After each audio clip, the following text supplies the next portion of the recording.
जय श्री हरि विष्णु।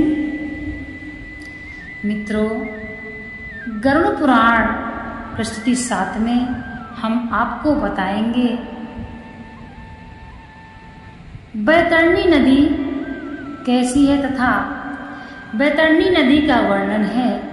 बैतरणी नदी भयावह है या नहीं, बैतरणी नदी कौन सा मनुष्य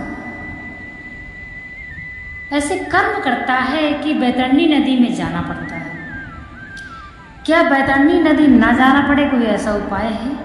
बैतरणी नदी हम आराम से पार कर सकें, क्या कोई ऐसा उपाय है? तो सुनिए, गरुड़ भगवान से पूछते हैं, हे भगवान, बैतरणी नदी के बारे में मुझे बतलाइए तथा बैतरणी नदी का संपूर्ण वर्णन कीजिए। श्री हरि बोलते हैं, हे गरुड़, तुमने बड़ी ही लोकहित की बात पूछी है, तो सुनो। बैतरणी नदी बहुत ही भयानक है तथा जो व्यक्ति बुरे कर्म करता है उस व्यक्ति को हमेशा बैतरणी नदी में ही रहना पड़ता है। इसीलिए जीते जी व्यक्ति को गौदान जरूर करना चाहिए।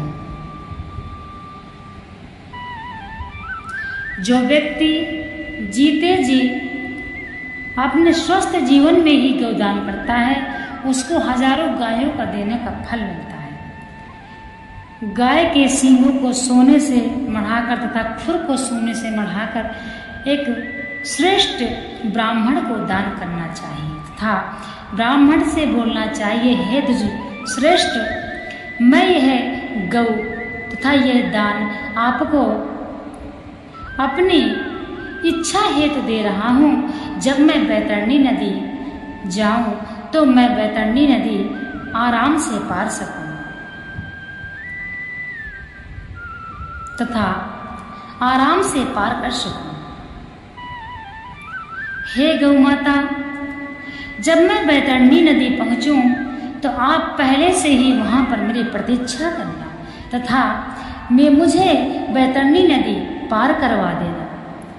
तब ब्राह्मण को आगे करके और व्यक्ति को गाय की पूंछ पकड़कर ये प्रार्थना करनी चाहिए कि हे गौ माता,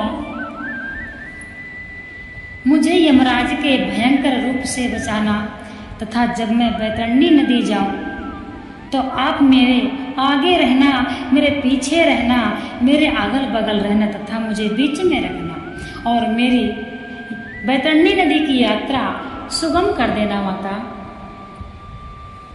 गौ और ब्राह्मण की परिक्रमा करके यह वचन ब्राह्मण और गौ के सामने बोलना चाहिए। दोस्तों, बैतरणी नदी का भगवान नारायण वर्णन कर रहे हैं। गरुड़ पूछते हैं, हे भगवान, कैसी है बैतरणी नदी? भगवान बोलते हैं, सुनो गरुड़, पीप और रक्त से भरी हुई बैतरणी नदी मनुष्य को भयभीत करती है, आत्मा को भयभीत करती है तथा जिस प्रकार से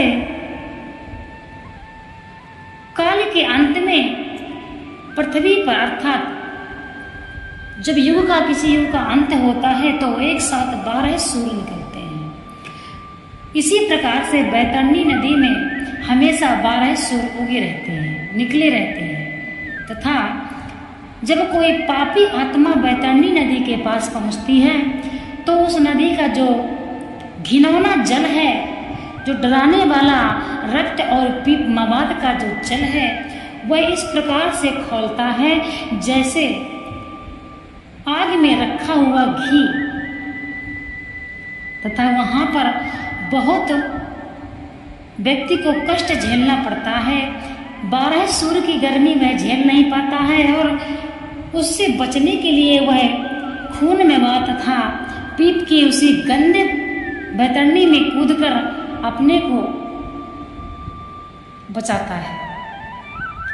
उस बैतरणी में भयानक जीव रहते हैं जो मांस को भक्षण करते हैं तथा व्यक्ति को डराते हैं।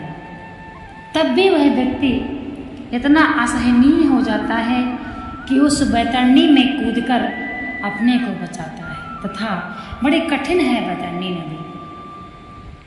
जिस प्रकार से कोई व्यक्ति कर्म करता है उसको उसी प्रकार से बैतरणी नदी में पार होना होता है।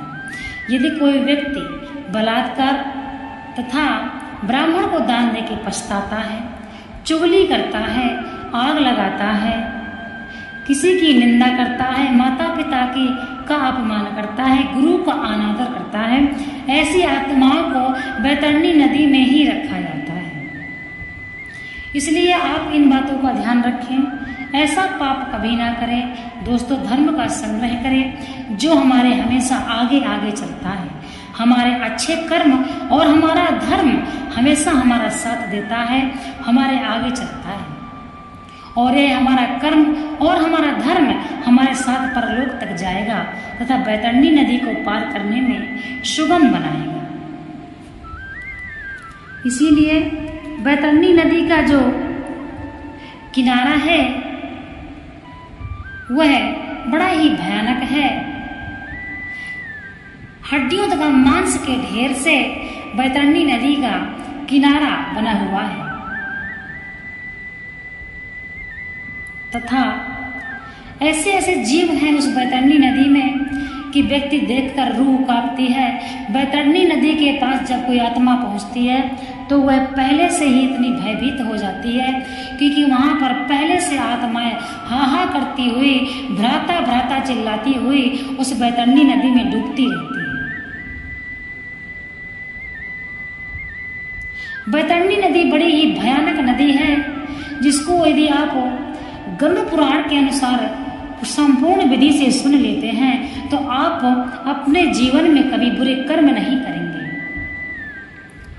जो व्यक्ति अपने जीवन में कभी भी किसी को दान नहीं करता है, धर्म नहीं करता है, दूसरे की स्त्रियों पर बुरी नजर रखता है तथा निंदा करता है, गुरु की निंदा करता है, माता पिता का अपमान करता है, ऐसा व्यक्ति बैतरणी नदी में घनघोर कष्ट का सामना करता है।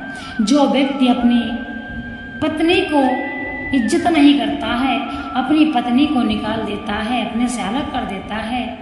यदि कोई व्यक्ति किसी के विश्वास में, संत साधु महात्मा व्यापारी यदि किसी के घर उसके विश्वास में जाते हैं और वह उनकी हत्या कर देता है तो ऐसे व्यक्ति को बैतरणी नदी में ही रहना पड़ता है। यदि कोई व्यक्ति अपने मित्र का वध कर देता है तो ऐसा व्यक्ति की आत्मा बैतरणी में ही कलपती रहती है। इसलिए ऐसे कर्म कभी ना करें। गरुड़ पुराण को सुने, अपने घर में इसको पढ़ें। जो व्यक्ति जीवन काल में यह पढ़ लेता है वह व्यक्ति समझो अमर हो जाता है। इसलिए आप इस बात को समझिए कि हमारी यात्रा यहीं से समाप्त नहीं है। हमको परलोक जाना है क्योंकि मृत्यु हमारा अटल सत्य है और सभी जीवों का मृत्यु भी अटल सत्य है। ऐसे में हमको भगवान का भजन, हरि की भक्ति तथा धर्म का पालन करना चाहिए ताकि भगवान हमारी सदा रक्षा करें, भगवान हमारा सदा कल्याण करें और आत्मा हमारी निर्मल रहे। इसलिए सभी व्यक्तियों को यह पढ़ना चाहिए, सुनना चाहिए और सुनाना चाहिए। यही एक ऐसा पुराण है जो व्यक्ति को सही कर्म करने का सही ढंग बताता है। तो आप इसको अवश्य पढ़िए।